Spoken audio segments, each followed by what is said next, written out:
งแห่งธรรมะนั้นเป็นแสงทองส่องใจเรียวร้องตึงวันค่ำเจ้า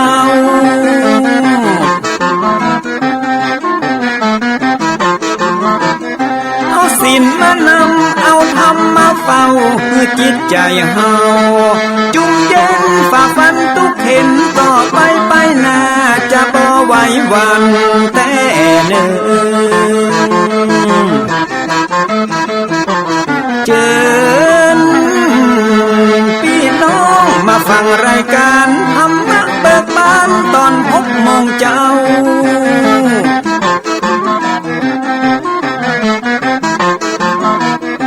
ฟังธรรมปื้นเมืองอันเป็นแบบเบาท่านพระครูวิสิทธิ์ศิลาภรณ์ตั้งใจเจ้าคณะตำบลป่าแดดนอนในเจ้าอาวาสวัดวังสิ่งคำตนนี้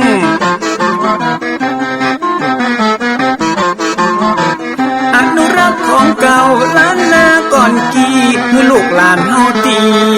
เกิดมาใจกันรักษาของดีเก่าเกลือได้อยู่กู้ถิ่นล้านนาฟังทำแล้วของแผ่วจิตใจเหมือนป่าอยู่ในนาทีล้านน้ำ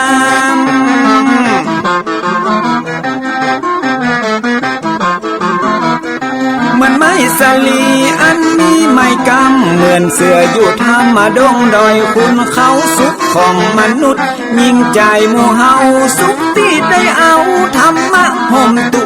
ม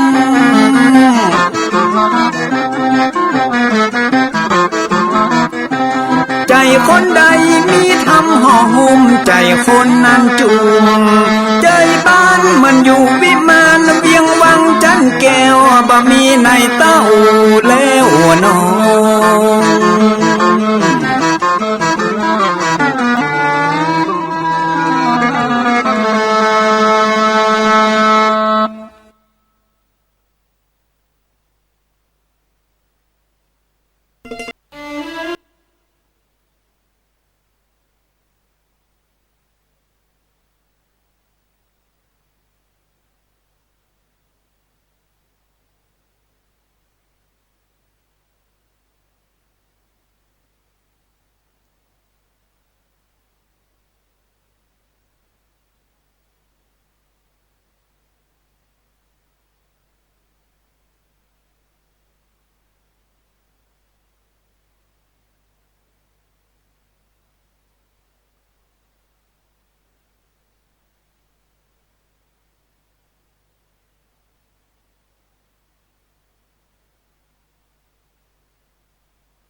ว่าเหงาไป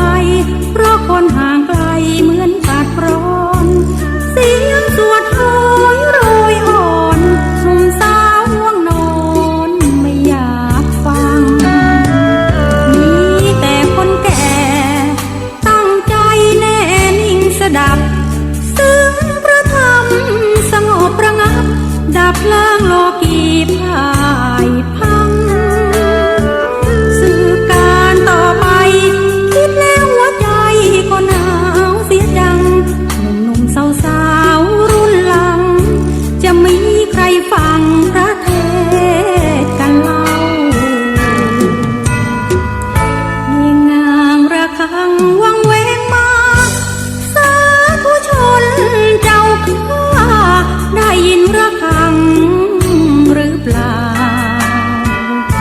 ระฆังเสียงเย็นพระธรรมแผ่เห็นเป็นร่มเงาพริ้วแผ่วมาเบาเบาเสียงพระคุณเจ้าท่านสวดมนต์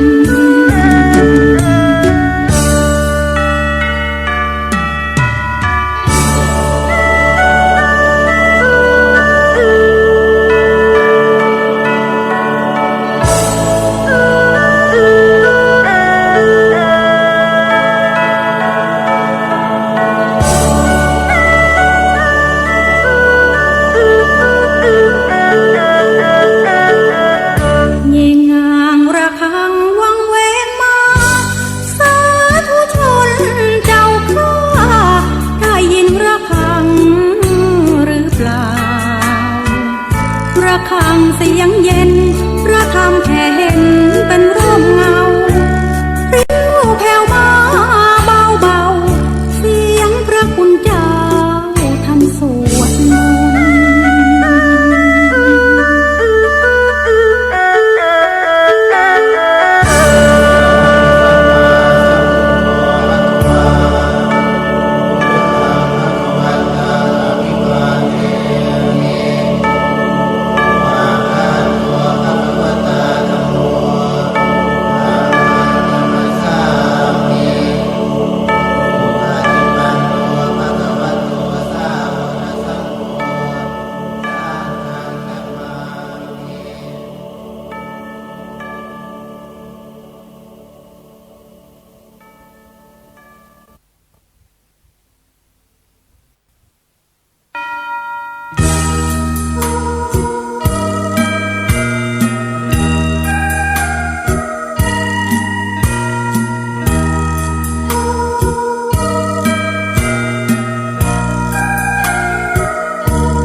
นะโม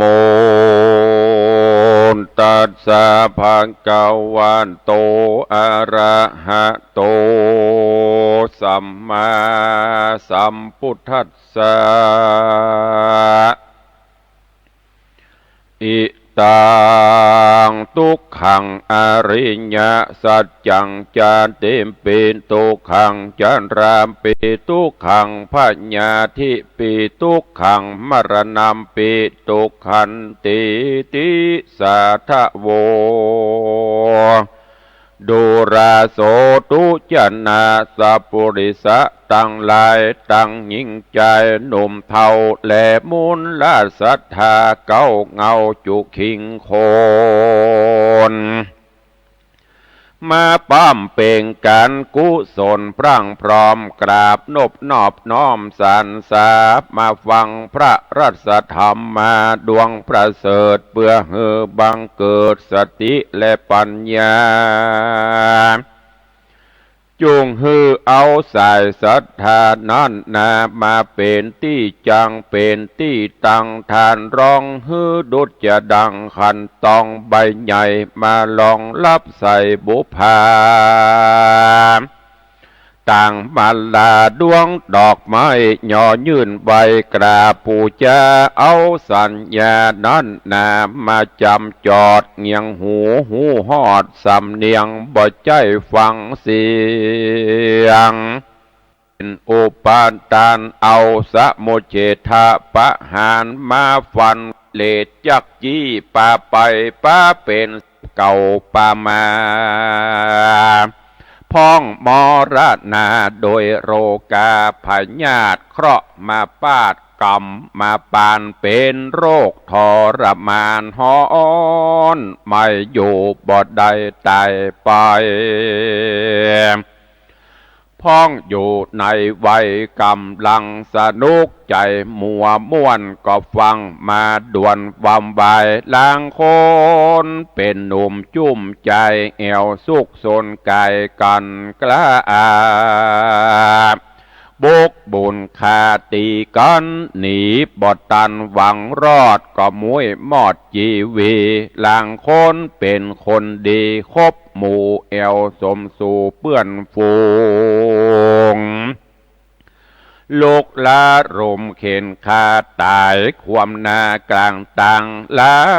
งพ้องชีวิตวายวางบอดตันโปงมาตายหงค่าขาดเพราะความประมาทลาสาลางพ้องขี่รถขี่ราฟังเฝ้าใจโหดเห่าดุดานกลัวบอดตันฟังล่วงเลยตกบ่วงบาดมัจจุราชจริงเอาลางพ้องกำลังมืนเมาโดยน้ำเหล่าเตี้ยวไต่เตารถต่ำตายลางพ้องก็มาไปกล้าไปขายถูกคนใจต่างนาบุบบันคาเอาของพ้องเป็นคนจองห้องบังเบียดตายย้อนกำเกียดบ่ตันพิจารณาบางพ้องเป็นคนปาลาใบบาปมาตีขนาบเต็กเต็งเป็นนักเลงนักเล่นนับเข้าเส้นผิดกฎหมายเลยมาตายขาดย้อนสินาดปืนยิงลังคนเอวเสาะจริงลู่ญาติเป็นผู้ร้ายอาจตกอาจกลางคืนเขาเอาปืนมาส่องเลยมวยมองเมืองผีลางคนอยู่ดีบ่มีพญาติสายฟ้าฟาดยามฝนพ้องแอวสุกโซนในป่าตัดไม้มาผ่าแปลงหลวบบ่ได้ระวังตัวไม่ก้นหนี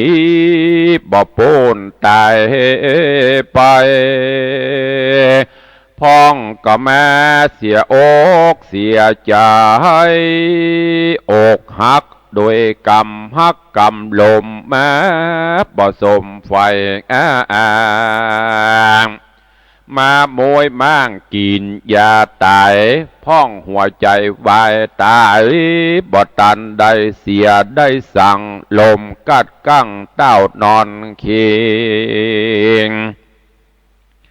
พ้องก็มาเป็นแม่ยิงมาจริงฮักจริงจูบ่สมไฟอูกำแปงเลยสะแหวงหาตังออกมาเยี่ยเยาะยอกตายโห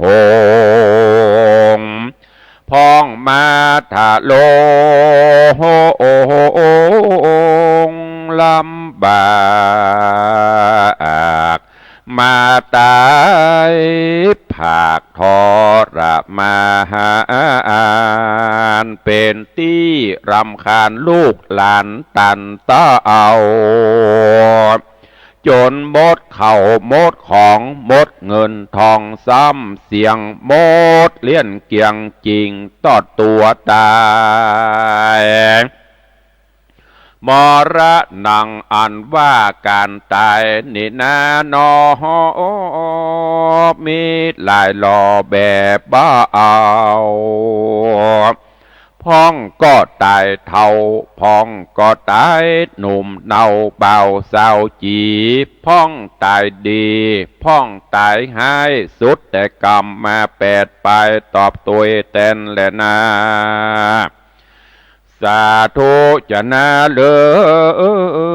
ยศรัทธาตั้งหลายเฮ้ยใหญ่น้อยจงปาการติดตาม ไต่ถอยรถสะทามสังขารังอันว่าสังขารนี้นานอมันบ่สัจจังเตี้ยงมันย่อมมาสูดกันตีหันตัดตีนั้นคือปัจจาแดนโดงแดนโปดโป่งเตะขว้างยังสรีระร่างกายยังหากบ่ฟังก็จักเผาจีไม่ตกต่ำไตถมปัทวีก็จักมีแต่บ่สงสัยจะเล่นนามาเป็นทุกขาทุกลำบากทุกปัดพรากสิ่งอันเป็นที่หักเสมอใจก็มาลากันไปลุ่มลาเต้ากลมนานหนอเดียวได้มาหาตาปัดพรากมาตั้งจากตั้งพี่น้องหากวงศาตายละปิดตามมันดาพ่อแม่เจ้าตายละลูกเต่าอันเคยราลุมตายละฝูงเจ้าจุมอันเคยสู่ตายละหมู่มิตรเกี่ยวสะหายละปู่ย่าตายายละลำห้อยตั้งเล่นหลานน้อยปุ่นห่วงอะไรก็มาจรจากได้ปัดพระอาตังเข้าของมากหมู่เกหากับสามีกาอันหักยิ่งละเมียแก้วมิ่งเสมอใจจากกันไปลุ่มลาบ่ปิกปอกหน้าคืนมาฝูงสัทธาพี่น้องอย่าตกไข่ของประมาทลืมตัวอย่าลงเมามัวลืมตนตูลืมตนตัวเนอเจ้าอันลงหนตางนั่นเล่าง่ายกว่าลงใจเมามัวจูงปาตนตัวตั้งอยู่ดังเป็นกู้กับสินธรรมเว้นจากต่างมัวดำกำเศร้าป้าเอาตัวเตียวไตเต้าเข้าสู่มรรคญาณตั้งอยู่ในสมถกรรมฐานและวิปัสสนาญาณส่องแจงอันเป็นปัจจัยเตื่อมแทงเข้าสู่นิพพานาหากได้ต้วนเตียวไปมาในวัฏฏะสงสารหลายชาติก็อย่าได้ขาดศีลธรรมตั้งศีลธรรมดุจจะดังสะเปาคามป่าฝ้ายถอเหมือนดังเขาห่อเสบียงต่างเตี้ยวต่อไปสู่แดนสวรรค์ เป็นแดนสุขสันต์อันนันต์ลำยิ่งคือเมืองแก้วมิ่งมหาเนตรปานและนาที่นี้จักจะกล่าวยังอมตะปัญหาผู้มีปัญญาเปิงหูดังนี้เอวเมสุตตังเอกังสามะยังภาเกวาลาจักกะเฮวิหรติเวลุวันเนกลันทกะนิวาเปเตนะสัมมาเยตะตากาเลเทโลนามะอาวุโสติเอวัมเมสุตตัง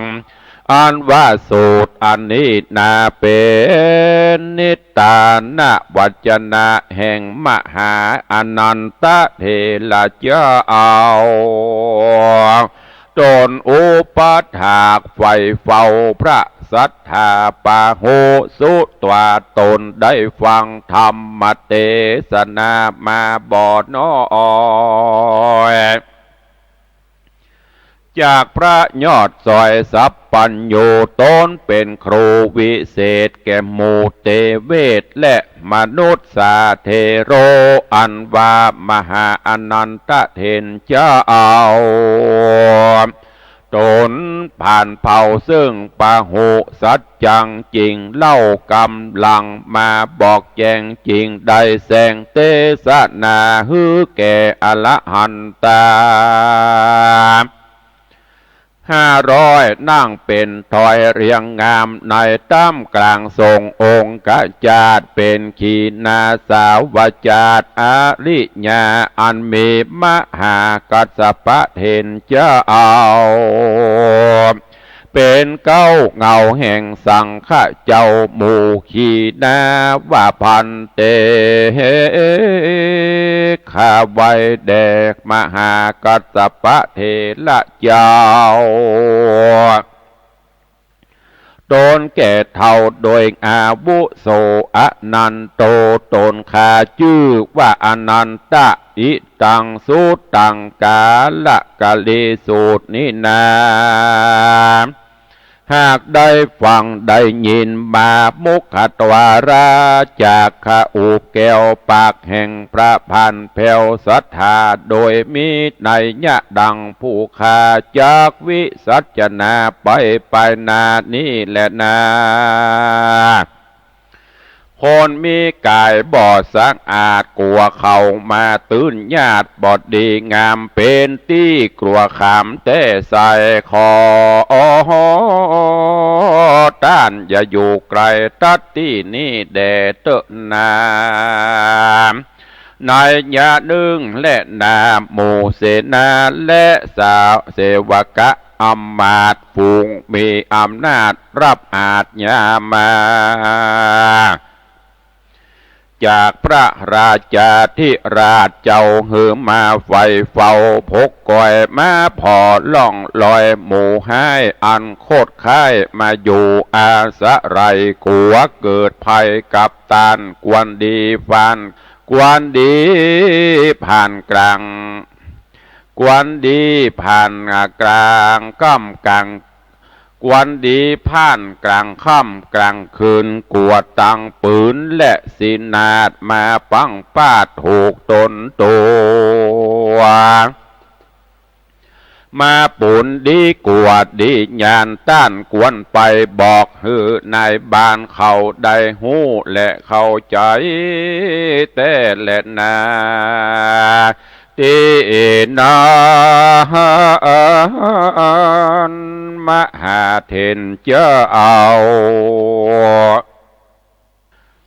ตนหนุ่มเดาเจือจาดอริญาจริงเมวาจาตอบถอยเป็นกรรมจื่นจ้อยปิญาวาดโดราอุปาสกาอุปาสิกาผู้เฒ่า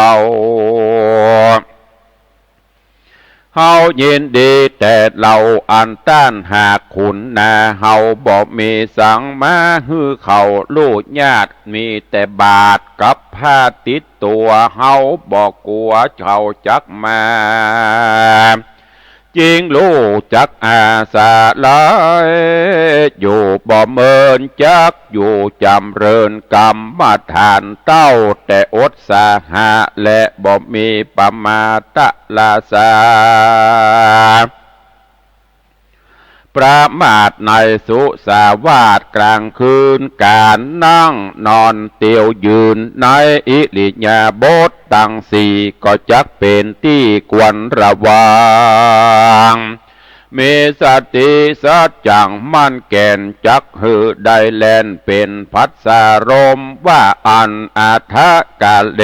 ในกาละยามนอนยังมี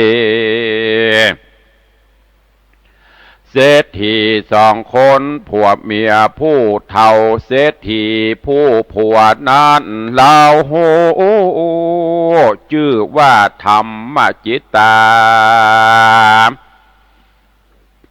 ส่วนปริญาเมียชื่อนางปฏิดารูปโสภาหนุ่มเนามีลูกเต่าผู้หนึ่งชื่อว่านางเขมา งามโสภาจืนจอยพงเป็นสาวหนุ่มน้อยสิเนงหาเป็นที่เปิงตาแก่หมู่ทะลามแล้วเบาหนุ่มมาเจยจุมจมหวนเป็นนิรันดร์ใจมาป่องใครใดไฟแฝงหักนางจอมแป้งและขีบมามากนักหนาก็มีแหละนาสาปิเขมาส่วนอันวาดนางเขมานางทิดางามบ่เศร้าอายุบ่เท่าตันแก่ก็รีบเข้าแผ่สู่มรณาย้อนเปียที่โลกามาปาดชีวิตเสียงขาดเมื่อมอนสองตามอนพ่อแม่เท่าจ้วงจวบเข้าเมาวินปั่นบาคนตัวหน้าป้ากันเสียดาย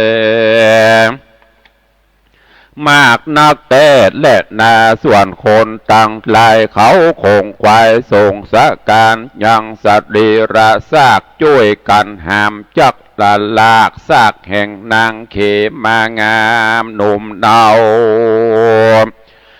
ป้ากันไต่เต่าเข้าสู่ป่าจาสุสานก็มีและนางอาถาน้อยกาละยามนอนอย่างสองขาผัวเมียผู้เท่าขันนิ่งเล่ากองดี ว่ากวนดีเอาซากผีฮือเป็นประโยชน์ฮือคนตั้งหลายหันโทษในวัฏสงสารจริงไปบอกอย่างอาการฮือธรรมเจติเศรษฐีหูแจงบาลูกศิษย์แห่งพระมุนีนาย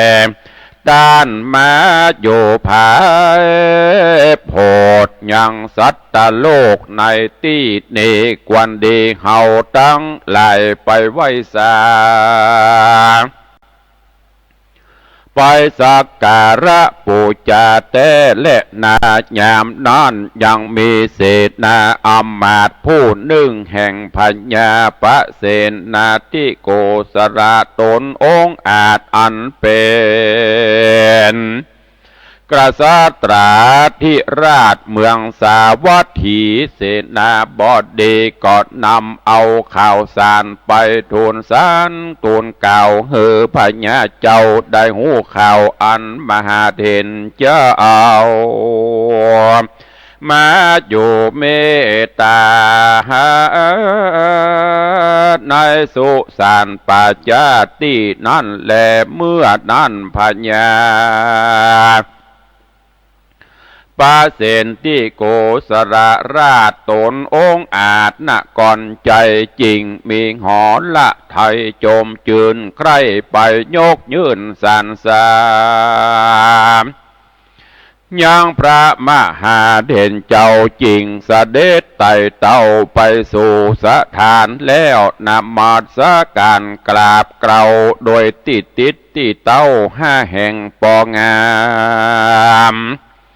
แล้วจะถามยังพระมหาเด่นเจ้าถึงองค์เก้าเงาพระสัทธาตังสาวกามวลหมู่ว่าพระสถิตอยู่หนใดสุขสบายหรือว่าทุกข์ยากหรือถ้าลงลำบากโดยเปียทิโรกาว่าอันและนา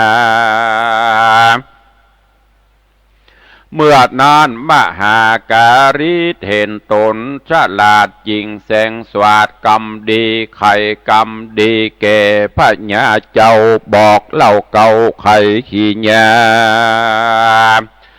แห่งพระสัทธาพุทธเจ้าจุประการแล้วแจ้งอาการบอกเล่าแก่พระญาเจ้าราชาว่าขอนผีนางเขมา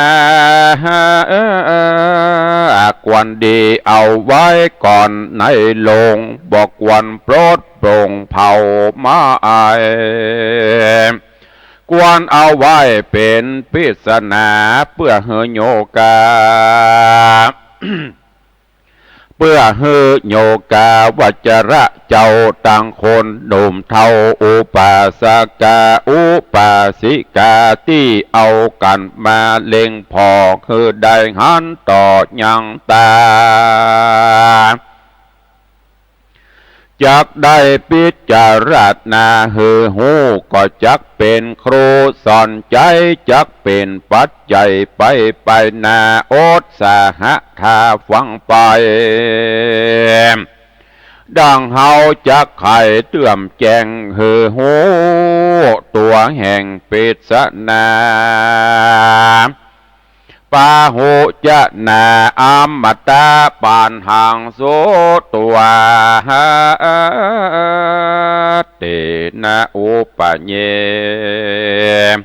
นาโกสะลาหังปันหังอาจิขิงสุติมหาราชโดรามหาราชตนองค์อาจยุ่งฮือคนต่างหลายมาฉลาดในธรรมเอาตัวถอนห่างดังสอก่อสร้างแต่ตั้งดีเอาตัวหนีจากบาปหูขนาบโมหะเข้าสู่ศาสนาเป็นติจางเอาตัวตั้งอยู่ในศีลธรรมเอากุศลกรรมเป็นตั้งเตียวไตใจเฝ้าไฟตั้งตาน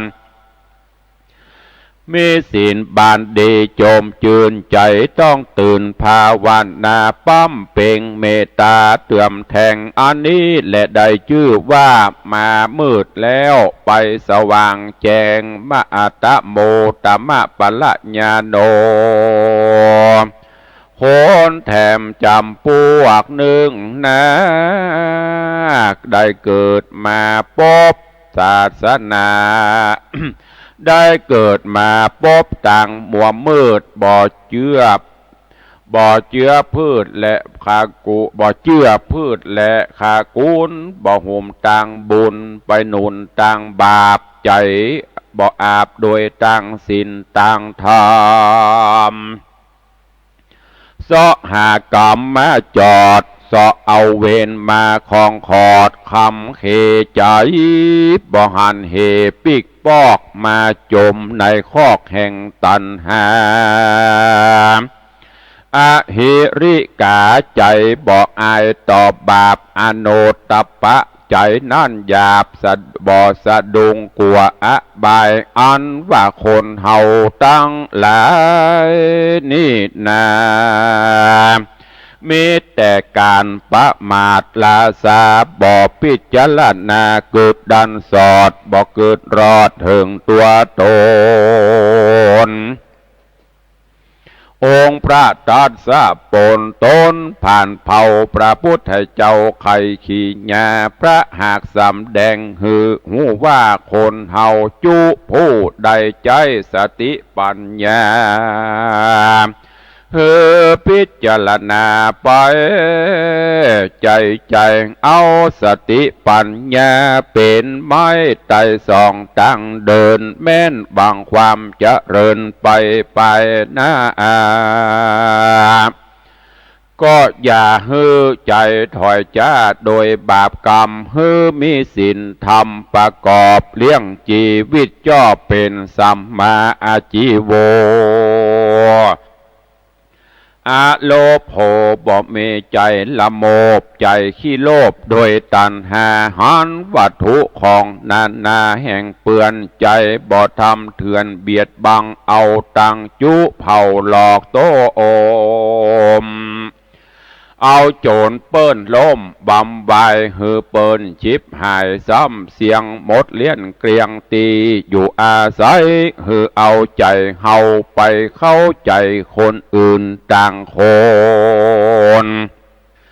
ก็ต่างใครสุขชื่นเหมือนกันอย่าไปหันแต่ต่างใครมีใครใดมันจ้างเป็นของฮ้อนไม่เมื่อไปโดนกรรมมาโดนเวรจ้างมาห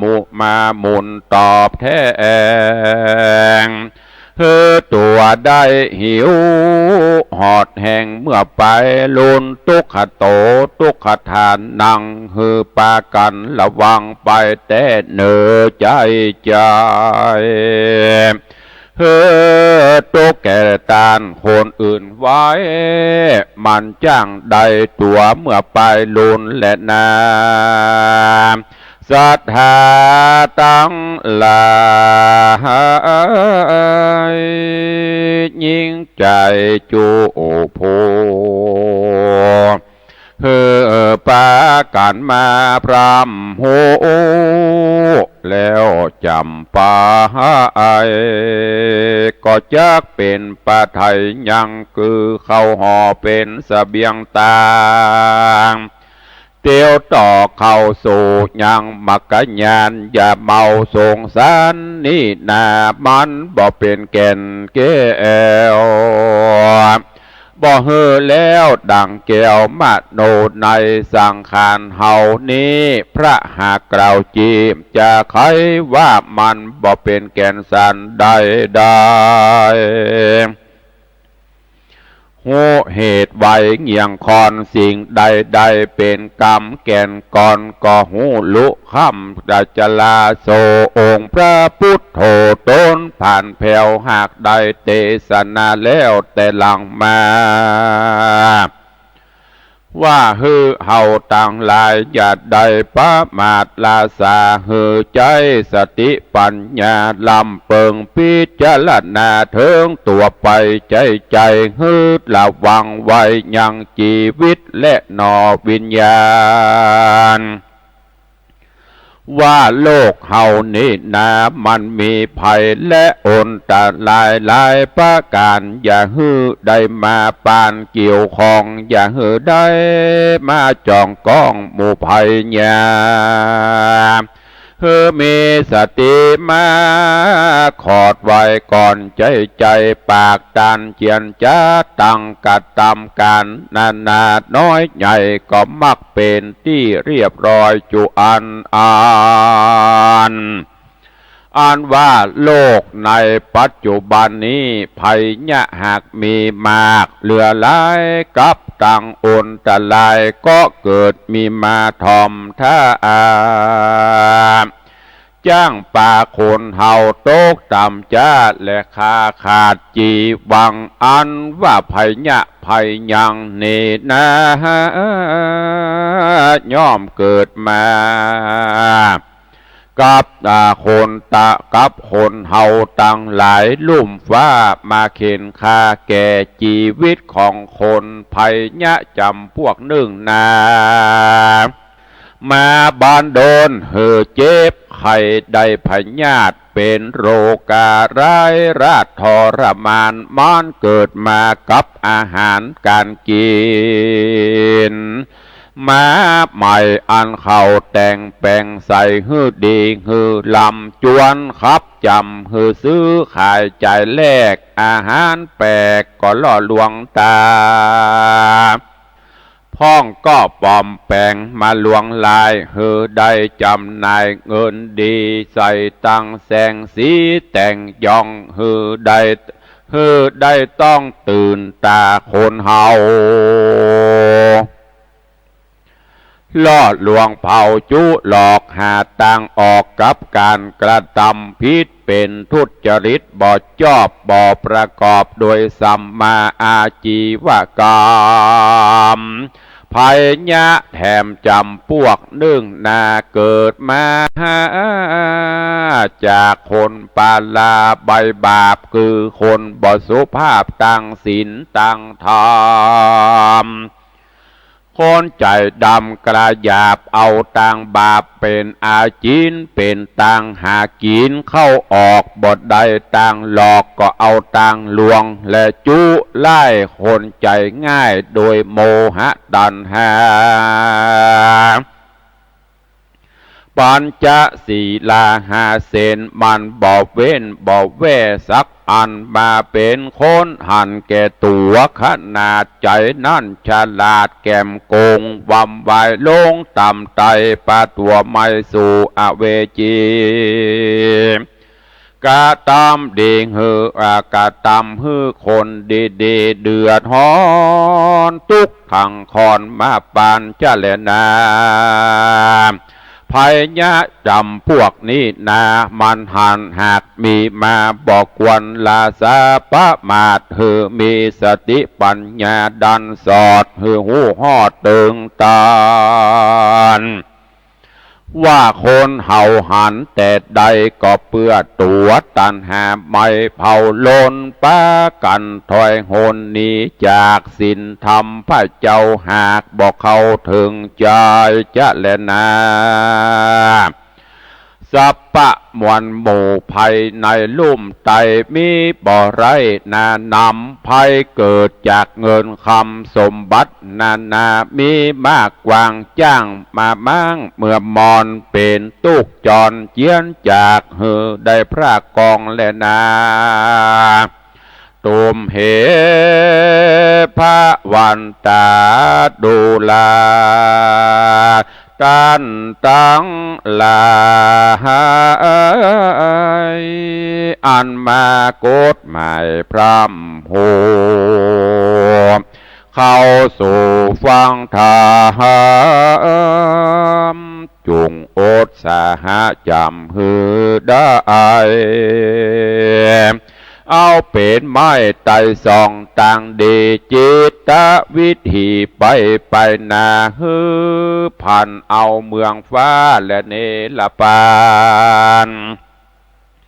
แต่แลดนาอานิสังสาการกะตำยังสลิละซากวากะเลกะลาคนตายย่อมมีอานิสงส์เหลือแหลควรมีแก่เฮาทั้งหลา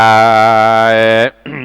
คือมีใจหลีกลูสู่กองดีแล้วป้ากันปั๊มเป่งบุญญาปาลมีเตื่อมแทงตามหัก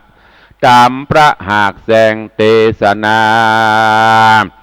ตานังการว่าการฮือตานบริจาคสละวัตถุเข้าของน้อยมากเป็นตานสีลังฮือมีสินใส่งามบ่ซาเอาศีลห้าศีลแปดนั้นเรามีกับตนตัวภาวนังฮือมันภาวนากองดีมาใส่ตนใส่ใจฮือสว่างแจงเพื่อเตื่อมแทงปัญญามีหูตาใสสะอาดใจฉลาดเชื่อกองดีไปใจก็จากเป็นตั้งไต่ซึ่งความดีพ้นจากต่างทุกข์และโตดเตียนย่อมได้ประโยชน์สุขตั้งชาตินี้และชาติหน้ามีมหาเนรปันเปบ่จ้าบ่ยาจ้าเลนานิธิตังขีญาอันเตสนายังอมตะปัญหาสูตรตัณหาสามเงาก็บังโกมสมฤทธิ์สเดชพระธรรมเทศนาเรื่องตัณหาสามเงาที่ได้นำมาเล่าเทศนาฮือญาติโยมศรัทธานาบุญทั้งหลายได้รับฟังกันก็จบปริปุณนางไปเรียบร้อยฟังแล้วอย่างที่ได้บอกไปคติธรรมสารธรรมขอได้น้อมนำไปประพฤติปฏิบัติในตัณหาสามเงาซึ่งตุเจ้าได้เทศนาคือท่านทั้งหลายได้รับฟังว่าคนเฮาถึงวันนี้ภาวะโลกเฮาเป็นเช่นนี้ก็เพราะกิเลสตัณหาโลภะโทสะโมหะความโลภความโกรธความหลงที่มันประชุมจุ่มนุมในจิตในใจทำให้บ้านเมืองเฮาหรือว่าสังคมเฮาต้องมีอันเปลี่ยนไปประกอบจนด้วยภัยยะต่างๆที่มันมาตามสมัยโรคภัยไข้เจ็บบาเดียวก็นักมาถึงอาหารการกินถ้าเฮาบ่พินิจพิเคราะห์พิจารณาโดยตามใจปากก็ลำบากร่างกายลำบากต้องประเดี๋ยวนี้ของกินของบ้ามีกูยุคกูสมัยเมื่อก่อนนั้นมันมีมาถึงหน้าบะลำไยก็บ่ได้กินมาถึงหน้าพักกาดก็บ่ได้กิน บัดเดี๋ยวนี้มันมีเพราะว่าเทคโนโลยีมันเจริญมีได้กูหน้ากูตาก็ต้องอาศัยเทคโนโลยีใหม่ๆเข้ามาเสริมเติมซึ่งเทคโนโลยีอย่างต่างๆเหล่านี้มันก็มีผลต่อความเป็นอยู่ของมนุษย์เฮามันบ่มีอย่างจะได้อย่างเดียวเหรียญก็มีสองหน้าได้อย่างหนึ่งก็ต้องสละอย่างหนึ่งโรคภัยไข้เจ็บก็มาในรูปแบบอาหารใส่สีสันต่างๆนานาแต่มแต่งเข้าไปคือมันน่ากินคือมันน่าทาน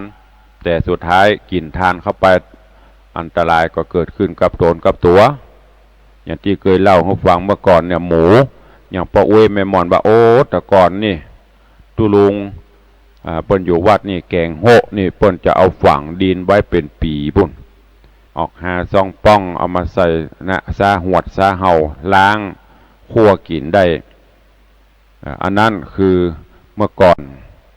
หมูเปิ้นเลี้ยงหมูเป็นขวบคือ1 ปีถึงจะได้ขายอาหารหมูกับบะหมี่เหมือนบะเดียวก็จะมีหัวถั่วมีอะไรบนบีบแป๊บเป็นละอ่อนเคยไปซื้ออยู่ก็คือหัวเยื่อที่เปิ่นใจแล้วเปิ่นนำหื้อหมูจำได้อยู่ปะเวแม่หมอนเฮาก็คงจะหูเมื่อก่อนนี่หมูมันกินหยวกหมูกินหญ้าปกตอหญ้าปกตอก็เป็นเป็นสมุนไพรหรอกำไทยห้องเถาวันเปรียงกำเมืองเขาห้องหญ้าปกตอเปิ่นก็มาเป็นสมุนไพรแต่ก่อนเป็นขยมหมูมากินข้าวมากินนี่อีแม่จะใจฮือเปล่าหญ้าปกตอมาตุบเขาเจ่น้ำไว้สกรรมเวลาผสมแกบผสมอย่างก็เอาใส่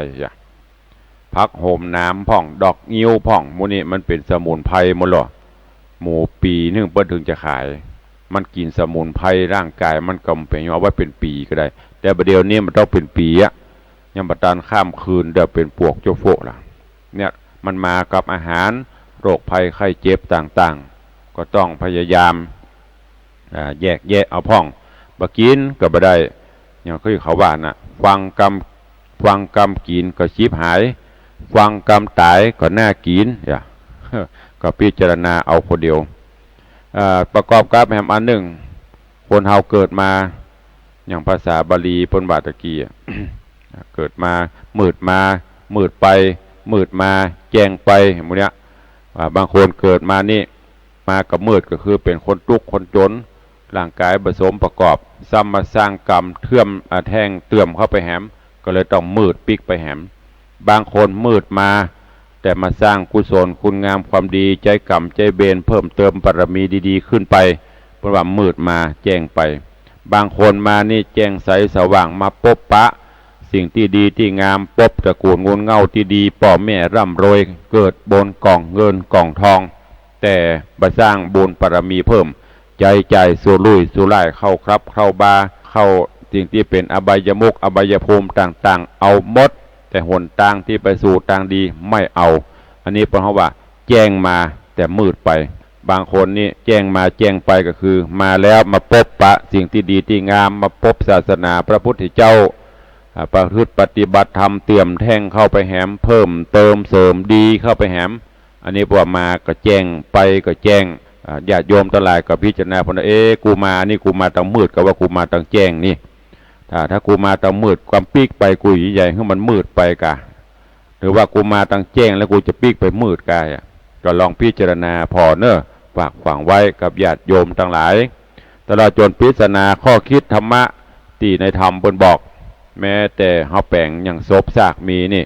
ทางเมืองเดือเฮาเวลาเพิ่นจะเอาศพลงเฮือนน่ะเพิ่นจะมีคันไดไปวางกอดโกมยามที่เพิ่นตามไว้ต่างๆตู้เจ้าได้เทศนาไปในธรรมตะกี้ก็คงจะฟังเข้าใจเพราะว่าบ่ได้บวยเน้นเนื้อคือท่านทั้งหลายได้รับฟัง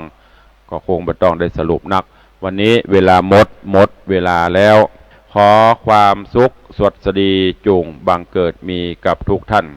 อยู่เย็นเป็นสุขสุขภาพร่างกายสมบูรณ์แข็งแรงหิปันมาหาปันได้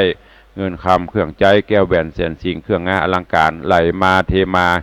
กาแม่นขายหมานอยู่เย็นเป็นสุขสุขภาพสมบูรณ์แข็งแรงเหมือนกันจุผู้จุคนจุตนจุองค์เนอ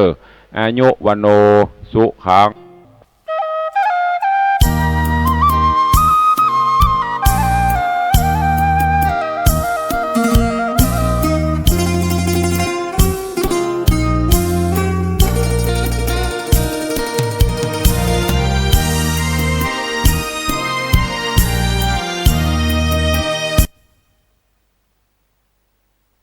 การค้าและการช่วยเหลือที่ทำเนียบรัฐบาลในวันนี้เลขาธิการป้องกันและปราบปรามการทุจริตในภาครัฐมั่นใจพยานหลักฐานที่มีสามารถเอาผิดขบวนการโกงเงินสงเคราะห์คนไร้ที่พึ่งได้การเยือนเกาหลีเหนือของผู้อำนวยการสำนักข่าวกรองกลางสหรัฐทำให้เกิดข้อสงสัยเกี่ยวกับการประชุมสุดยอดระหว่างผู้นำสหรัฐกับผู้นำเกาหลีเหนือมวยไทยได้รับการบรรจุเป็น1 ใน 30 ปี 2021 ที่เมืองเบอร์มิงแฮมประเทศอังกฤษต่อไปเป็นรายละเอียดของข่าวกระทรวงวัฒนธรรมประกาศรายชื่อสุดยอดภาพยนตร์ไทยสมัยรัชกาลที่ 9 จำนวน 70 เรื่องเพื่อน้อมรำลึกถึงพระมหากรุณาธิคุณพระบาทสมเด็จพระปรมินทรมหาภูมิพลอดุลยเดชบรมนาถบพิตรนายวีระโรจน์พจนารัตน์รัฐมนตรีว่าการกระทรวงวัฒนธรรมเปิดเผยว่า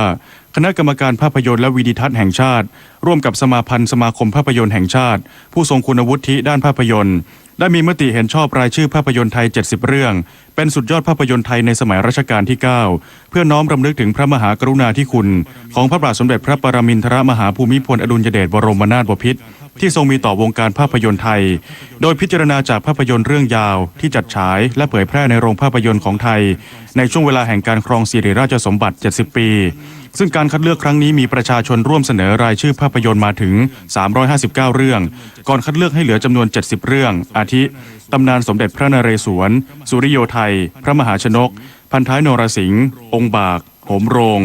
โดยจะมีการจัดพิมพ์หนังสือและจัดฉายให้ประชาชนได้รับชมในส่วนกลาง10 เรื่องที่โรงภาพยนตร์สกาล่าสยามสแควร์ระหว่างวันที่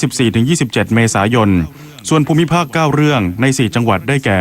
นครราชสีมาเชียงใหม่ภูเก็ตและหัวหินจังหวัดประจวบคีรีขันธ์วันที่ 7 พฤษภาคมถึง 23 มิถุนายนรวมทั้งเผยแพร่ในเทศกาลภาพยนตร์ไทยในต่างประเทศเลขาธิการคณะกรรมการนโยบายการพัฒนาระเบียงเศรษฐกิจพิเศษภาคตะวันออกเปิดเผยคณะผู้บริหารอาลีบาบากรุ๊ปจะเข้าเยี่ยมคารวะนายกรัฐมนตรีและหารือเรื่องการค้าการช่วยเหลือนายคณิตแสงสุพรรณเลขาธิการคณะกรรมการนโยบายการพัฒนาระเบียงเศรษฐกิจพิเศษภาคตะวันออกหรือ EEC กล่าวว่านายแจ็คหม่าประธานกรรมการบริหารอาลีบาบากรุ๊ปและคณะผู้บริหารจะเข้าเยี่ยมคารวะพลเอกประยุทธ์จันทร์โอชานายกรัฐมนตรีณทำเนียบรัฐบาลในวันนี้โดยจะหารือถึงความร่วมมือซึ่งกันและกันทั้งเรื่องของการนำสินค้าเกษตรไปขายในจีนการนำ SME และสินค้า OTOP ของไทยให้เข้าไปอยู่ในเว็บไซต์ของเครือข่ายอาลีบาบาซึ่งคาดว่าจะต้องมีการลงทุนในด้านดิจิทัลฮับและใช้งบประมาณลงทุนรอบแรกถึง 10,000 ล้านบาท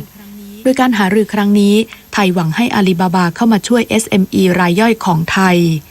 นอกจากนี้จะมีการหารือเรื่องการส่งเสริมด้านการท่องเที่ยวของไทยด้วยที่เป็นเรื่องเกี่ยวกับ e-commerce อันที่2ก็คือเป็น automation ครับเงินลงทุนก็เข้าใจว่าเขาคงประกาศนะอยู่ในหลักประมาณ1 ล้านแต่ถึงบอกว่ามันไม่ใช่เรื่องการลงทุนเป็นหลัก